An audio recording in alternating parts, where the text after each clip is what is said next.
गुरु जी की कृपा के बिना कुछ भी संभव नहीं है। और गुरु जी के गुणगान जितना भी गाओ, जितना भी आ, उनकी उस्तत करो, वो आपके लिए जो सुन रहा है और जो कर रहा है उन सब के लिए वो एक विशेष उनकी कृपा होती है उसमें। तो आ, आज मुझे ये अवसर फिर से सुरेश अंकल ने दिया। मैं गुरु जी का कोटि कोटि धन्यवाद करती हूँ और उनके चरणों में प्रणाम करती हूँ। गुरु जी मुझे जो भी बुलवाएं वो अपने मुझे सोच समझ के मेरी मेरी वाणी में रहें गुरु जी। आप हम मेरे साथ रहें गुरु जी। और कुछ भी गलती होने पर मुझे क्षमा करें, ये मैं आपसे प्रार्थना करती हूँ।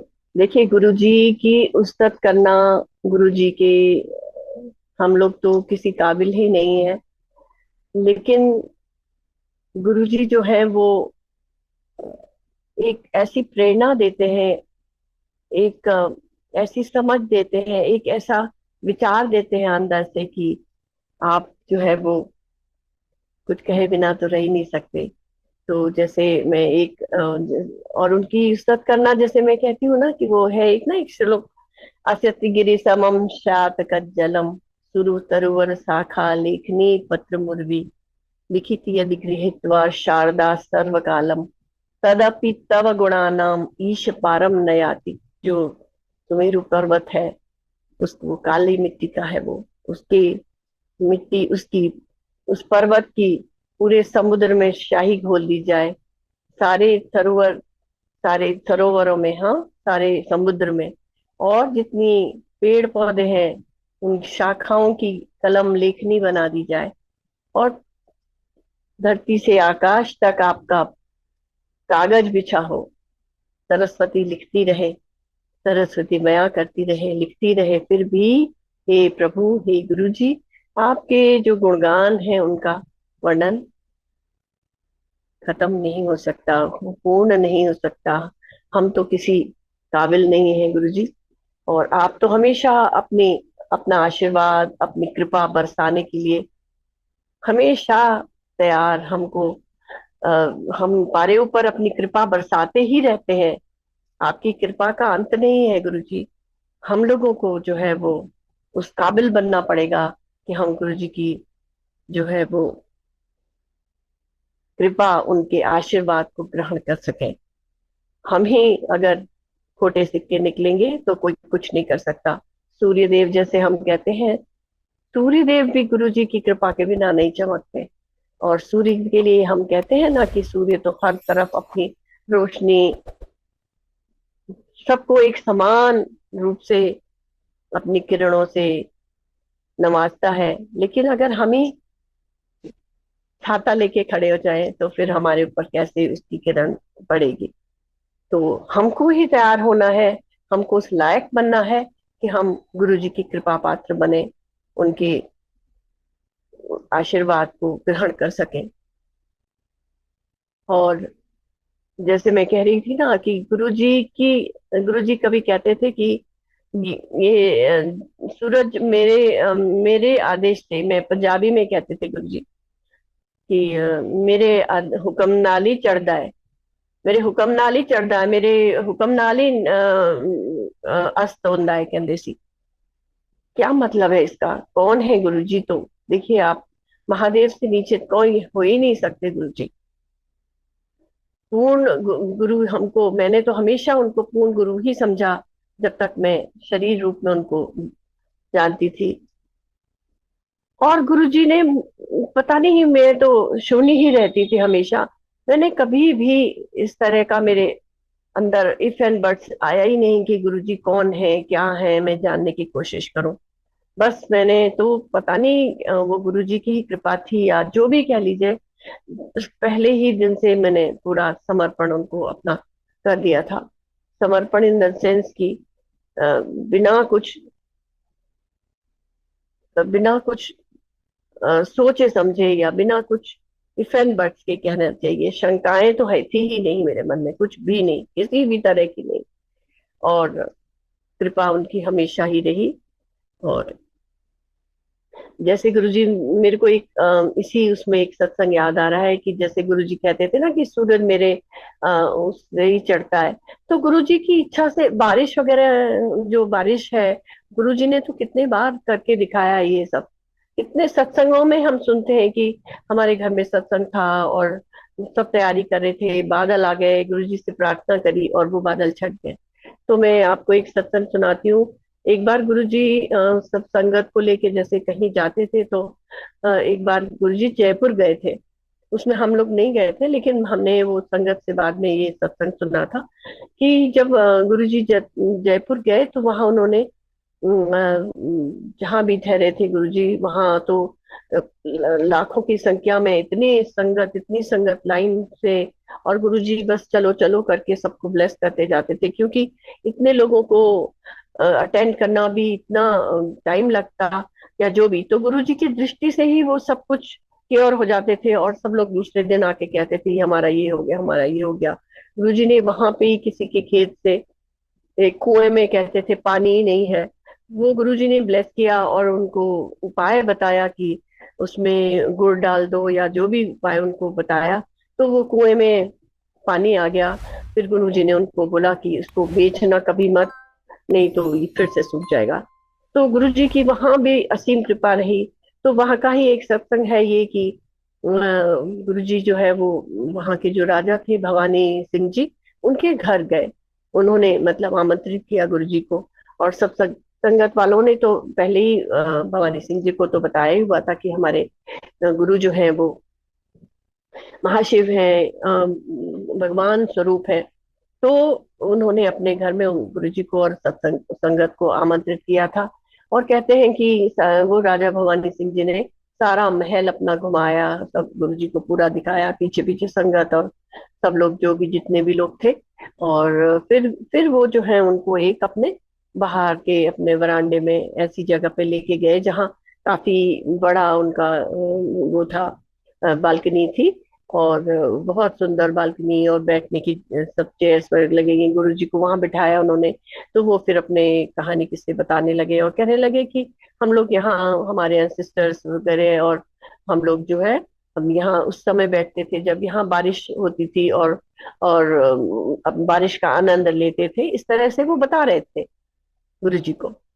तो गुरु जी हंसने लगे। गुरु जी के अंदर गए, ले हुणे मी पर मी बरसा दिन दे, हुणे ही बरसा दिन दे, ऐसे कहने लगे। और सचमुच में थोड़ी देर में वहां पे बादल इकट्ठे हो गए और पानी बरसने लगा। तो बारिश हो गई। तो कौन कर सकता है ये? अब आप सोचिए, कौन कर सकता है ये सब? गुरु जी के सिवाय कोई नहीं, हमारे महाशिव के सिवाय कोई कर ही नहीं सकता ये। और एक और सत्संग इसी उसमें सुनाती हूँ मैं। वो तो यहाँ मेरे हस्बैंड के साथ ही हुआ था।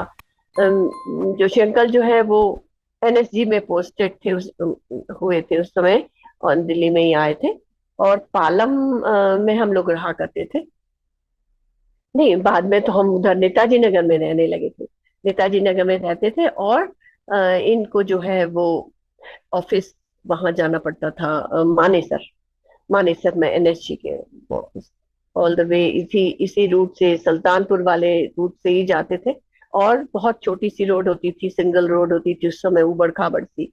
हाईवे था लेकिन बिल्कुल सिंगल रोड थी, और मानेसर हमेशा रोड जाया करते थे। तो एक बार उनकी यूनिट में वो होना था, इंस्पेक्शन होना था। इंस्पेक्शन होना था। तो ही वॉज वेरी वरीड कि भाई अब तो वो है जो भी है फौज में जिस तरह से होता है कि खूब तैयारियां, और चूना गेरू पेड़ों को भी, और बिल्कुल बहुत ही टनाटन वाला जो होता है फौजियों की उसमें। तो वो सब तैयारियां थी। और और तो जिस दिन इंस्पेक्शन था, उस दिन सुबह से मूसलाधार बारिश हो रही थी। दिल्ली में बहुत बारिश हो रही थी, बहुत बारिश हो रही थी। और बेचारे ये तो बड़े परेशान थे कि अब क्या होगा, मेहनत, सबकी मेहनत और सब करा कराया बेकार हो जाएगा। और बस अब जो भी है कुछ भी नहीं, मतलब हम ऐसी छोटी छोटी बातें तो कभी ऐसा होता ही नहीं थे गुरु जी, बस अरदास जरूर होती थी कि मत्था टेक के वो जरूर जाते थे एवरी डे। वो तो ये तो है था नहीं कि सिर्फ उसी दिन जा रहे। तो वो जब भी इधर नेताजी नगर से निकलते थे और सुल्तानपुर वाले रास्ते से जाते थे, तो गुरु जी के मंदिर में मत्था जरूर टेक के तब ऑफिस जाते थे मानेसर। तो उस दिन भी ये जो है वो आए उधर, गए वहां सुल्तानपुर और माथा टेका, अरदास तो की ही, क्योंकि कि ऐसा मौसम और अब ये सोच रहे थे जो होगा देखी जाएगी। पहुंच गए मानेसर। तो ये कहते हैं कि मैं वहां पहुंचा हूँ और मेरी यूनिट के गेट के अंदर में घुसा तो बिल्कुल सूखा था वहां पे। वहां कोई बारिश ही नहीं हुई थी। और अ, सब कुछ मतलब बढ़िया जैसे था वैसे ही। और थोड़ी देर में डीजी या पता नहीं कौन इंस्पेक्शन के लिए थे। तो मैं तो उसके बाद वो इंस्पेक्शन करके चले गए, सब कुछ हो गया, सबको शाबाशी दी।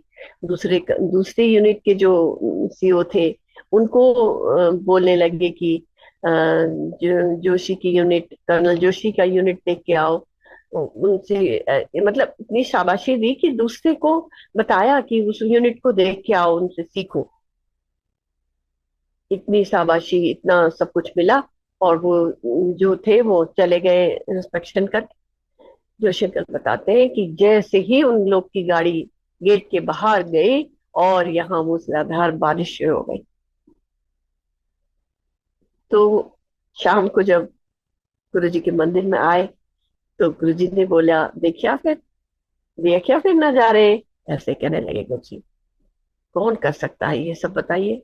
तो ये जो गुरु जी कहते थे, बस बहुत थोड़े उसमें बोल देते थे गुरु जी तो कि सूरज मेरे उससे चढ़ता है या जो भी। लेकिन ये सब प्रकृति का नियंत्रण भी उनके अपने हाथ में था।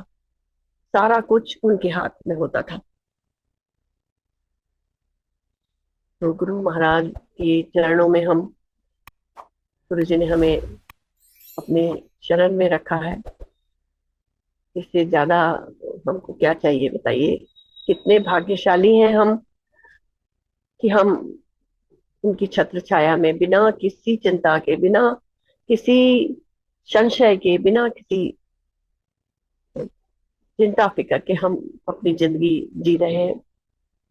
ऐसे गुरु कहाँ मिलेंगे, ऐसे भगवान कहाँ मिलेंगे। तो गुरु जी कहते थे कि आपको अपना कर्म तो करना ही है। मैं हमेशा तुम लोग के साथ हूँ, आशीर्वाद देने के लिए तैयार हूँ, लेकिन तुमको अपना कर्म तो करना है। मैंने बीज तो बो दिया, मैं बीज तो बो दिया, लेकिन वो जब पौधा उसका उगेगा, उसकी देखभाल, उसके उसकी परवरिश, उसमें उसको ऊपर बढ़ना, उसमें जब फल लगे, उस मतलब हर चीज के लिए तुमको भी तो देखना है। क्योंकि सिर्फ एक बीज डालने से ही सब कुछ नहीं हो जाएगा। बीज में डाल रहा हूँ, लेकिन जब वो, उसकी परवरिश तो तुमने करनी है, उसकी जड़ में पानी तुमने सींचना है। तो ये गुरु जी की टीचिंग होती थी। रक्षा वही करते हैं, वही सब कुछ हमको सिखलाते हैं। लेकिन हमें अपने कर्म तो करने ही हैं। तो गुरु जी के आशीर्वाद से, गुरु जी के सानिध्य में रह के हम सब यही सीखते हैं कि हमें अपने कर्मों को सही रखना है। क्योंकि हमें इतना तो पता ही है कि जो कर्म जो करेंगे वो भरेंगे। जैसा बोएंगे वैसा काटेंगे, वैसा ही पाएंगे। वो सही कहावत है ना कि अ, बोए बीज बबूल का तो आम कहाँ से खाए। आम कहाँ से खा लोगे जब तुम कांटे बोओगे तो।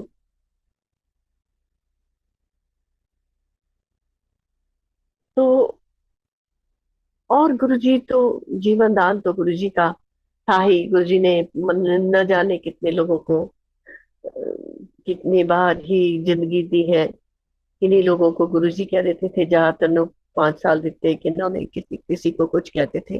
वो उनके कर्मों के अनुसार ही करते थे।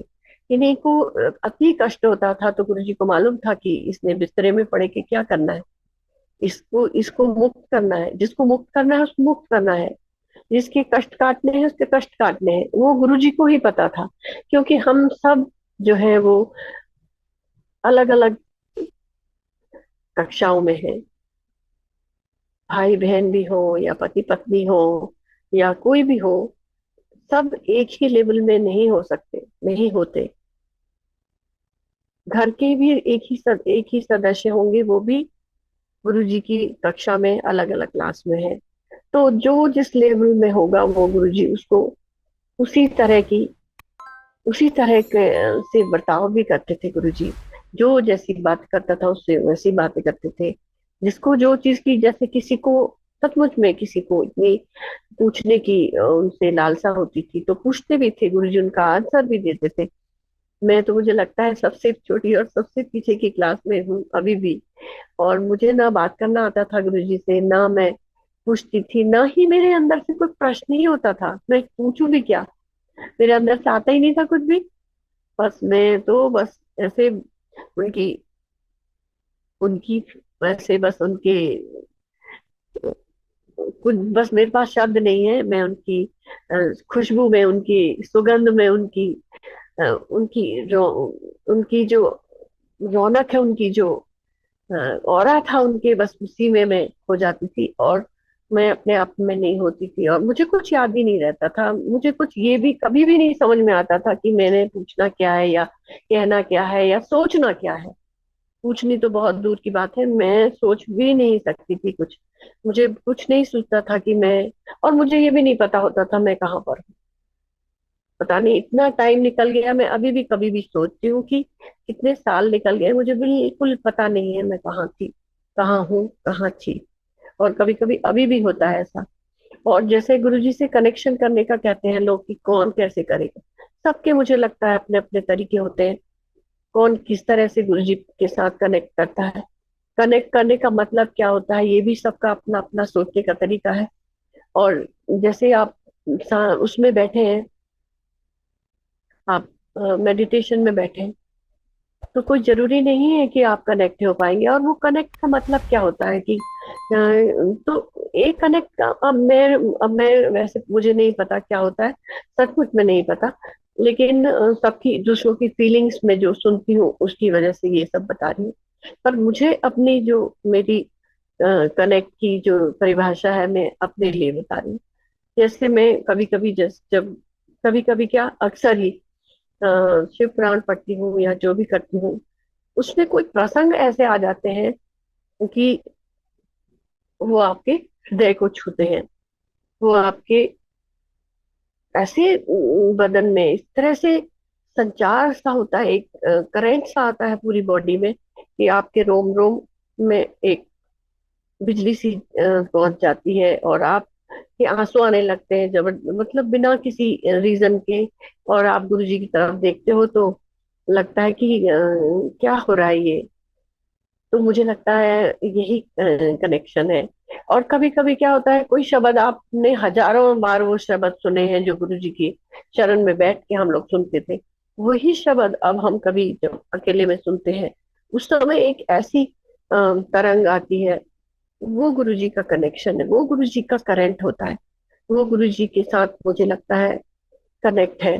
तो वो, मुझे लगता है वो सबके अपने अपने तरीके होते हैं, अपने अपने ढंग होते हैं, या गुरुजी, मुझे नहीं मालूम क्या है। मैं तो इस मामले में बहुत ही बुद्धू हूँ, और मैं समझा भी नहीं पाती। तो गुरुजी के साथ जो भी समय बीता हमारा, इतना सुंदर, इतना सुखी, कि मतलब वो अभी तक ऐसे ही चल रहा है। और हम उन्हीं की इन यादों के सहारे ही चल रहे हैं आगे। और जैसे अब कोई कहते हैं ना गुरुजी, तो गुरुजी के हाथ में जीवन मरण भी, जैसे गुरुजी के ही हाथ में, उसके अलावा और कोई कर ही नहीं सकता कुछ। जीना मरना भी सब गुरुजी के हाथ में। एक आंटी वहां होती थी जलंधर में, निर्मल आंटी की मदर इन लॉ, उनको तो गुरुजी ने ऐसे हाथ पकड़ के, कहते हैं हॉस्पिटल में थी वो, हाथ कलाई से हाथ पकड़ा और उनकी बिल्कुल ही उनकी नब्ज चली गई थी और उनको फिर से जीवन दान दिया था। ऐसे ही गुरुजी ने पता नहीं कितनों को, हम ये सत्संग सुनते ही चले आते हैं। मुझे भी गुरुजी ने एक बार ऐसे ही बचाया था। क्यों मुझे ये सब पता चला? क्योंकि गुरुजी ने खुद अपने मुंह से मुझसे उस दिन कहा कि जब मैं मेरे को एक बार क्या हुआ था कि, तो मैं पूरी बात ही बताती हूँ।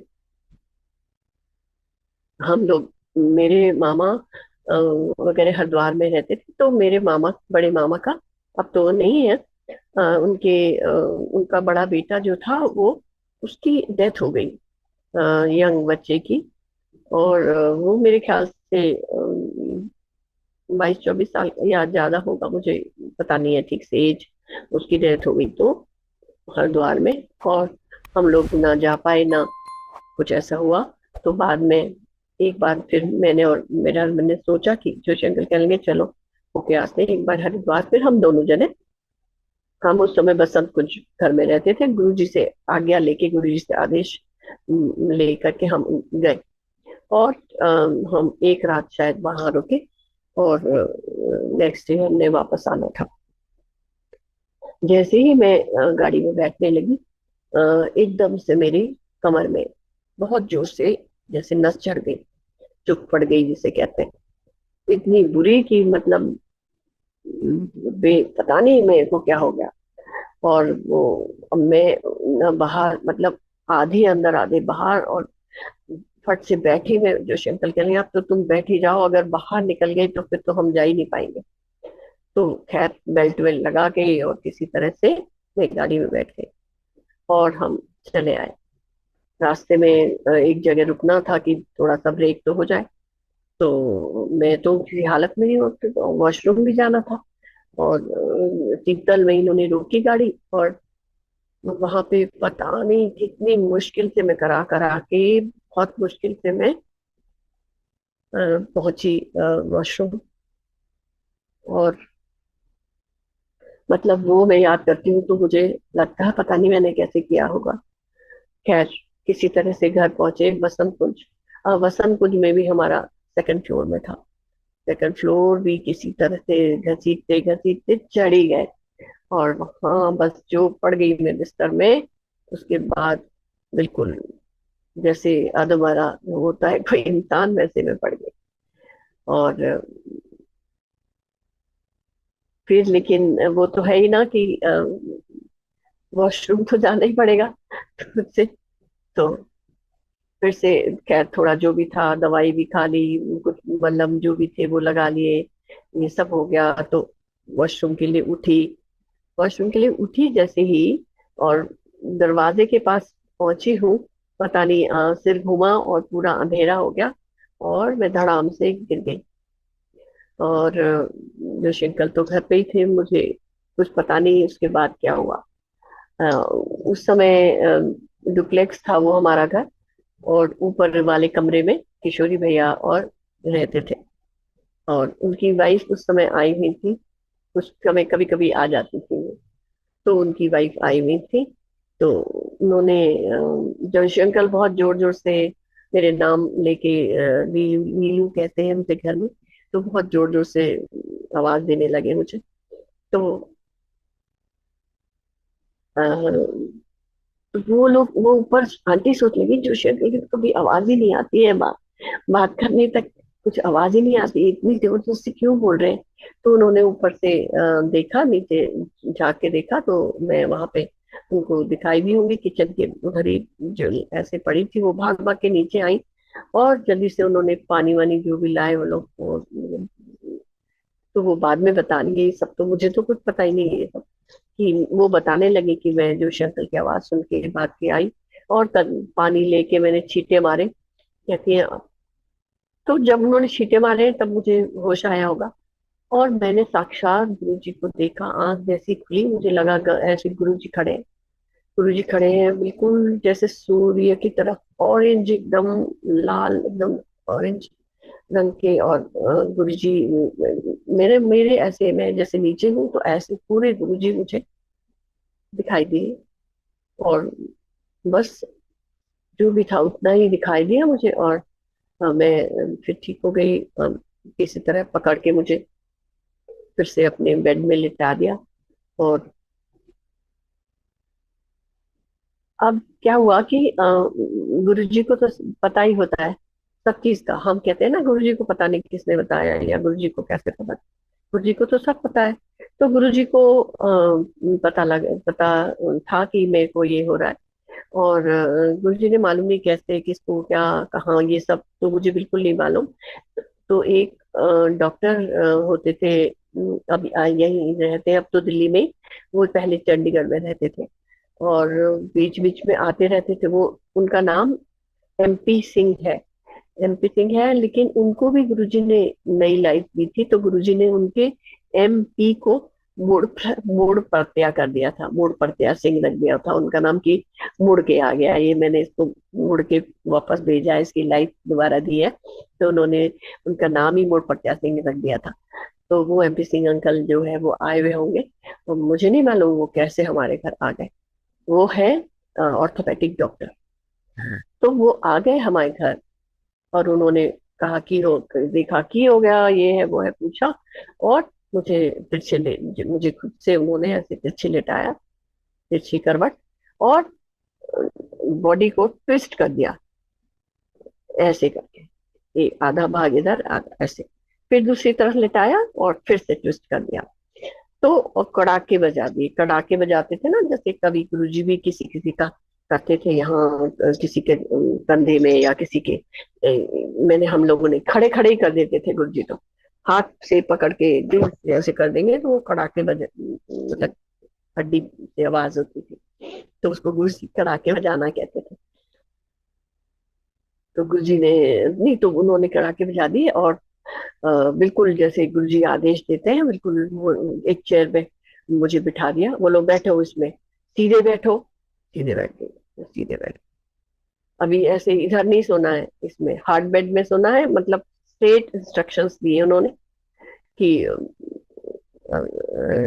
और बिल्कुल सही सही कहा कि ये करना है, वो करना, वो करना। चार पांच चीजें बोली, मुझे पता नहीं उन्होंने चाय भी पी या नहीं। और वो चले गए। और बस फिर मैं जब गुरुजी के पास जब मैं पहुंची हूँ, आई थिंक दूसरे ही दिन पहुंची होंगी या पता नहीं उसी दिन शाम, मुझे याद नहीं अच्छे से। बट जब मैं गुरुजी के पास पहुंची तो गुरुजी ने बोला मुझसे कि बचाता मरड़ चली सी, मरड़ चली सी बचाता। तो मैं, इसलिए मैं कह रही हूँ कि मुझे भी गुरुजी ने एक दूसरी लाइफ दी। ऐसे ही हम कितनों की सुनते चले आते हैं कि गुरुजी जो है वो कैसे बचाते हैं। तो गुरुजी कुछ भी कर सकते हैं, गुरुजी कुछ भी कर सकते हैं, और अभी भी कर रहे हैं वो सबका। गुरुजी तो कहीं गए नहीं। उनको तो, वो तो अपने शरीर से गए हैं। और अब तो और भी व्याप्त हो गए, व्यापक हो गए, व्यापक, जैसे आकाश की तरह बिल्कुल उस व्यापक हो गए हैं। पहले तो मनुष्य शरीर में रह के उनको इसकी मर्यादाएं रखनी पड़ती थी कि खाना भी दिखाने के लिए खाना है, सोना भी है। गुरुजी को हमने कभी सोते हुए नहीं देखा। गुरुजी ऐसे ही मजाक में कह लो या कैसे भी कह देते थे कि जे रब सो गया था पर लेना आ जाएगी, ऐसे कहते थे गुरुजी। तो उस समय तो हम समझते ही नहीं थी इसका मतलब कि रब सो गया तो पर लेना आ जाएगी। और सचमुच गुरुजी को हमने कभी सोते हुए नहीं देखा। हम लोग इशारों इशारों में जब हम सेवा करते होते थे और हमें लंगर बनाने के लिए जाना होता था, तो हम सोते थे गुरुजी तो ओढ़ के ऐसे पूरा चादर ओढ़ के या कंबल जो भी ओढ़ के मुंह से ढक के सोते थे। हम ऐसे सेवा कर रहे होते थे, कोई पैर की, कोई पीठ में मल रहा है, कोई पैर में मल रहा है। और हम आंखों आंखों में इशारा करते थे, मैं और सैनी आंटी, कि गुरुजी आगे ही नहीं दे रहे, 12 बज गया। घड़ी आपस में ऐसे ऐसे करके इशारे कर करके कि गुरुजी जाने के लिए ही नहीं बोल रहे हैं। और हमें वो अब लंगर बनाने के लिए जाना है, देर हो जाएगी, ये हो जाएगा, सोच रहे हैं अपने मन में हम इशारे करके। और गुरुजी नहीं बोलते थे कि हो गया, लेट हो गए, जाना है। तो ये थे गुरुजी। ऐसे गुरुजी जो है हमको आभास दिलाते थे कि मैं कौन हूँ। लेकिन हमारे आंखों में तो माया का पर्दा पड़ा हुआ था हम। पर मुझे लगता है ये पर्दा भी तो गुरुजी ने ही डाला हुआ था। ये पर्दा गुरुजी ने ही डाला था, क्योंकि अगर हम समझ जाते उस समय तो कौन जाने देता गुरुजी को, और या हम गुरुजी के चरणों में ही ना लिपटे रहते, या फिर हमारे को हम क्या देख पाते, क्या हमारी आंखें उनके तेज को सह सकती।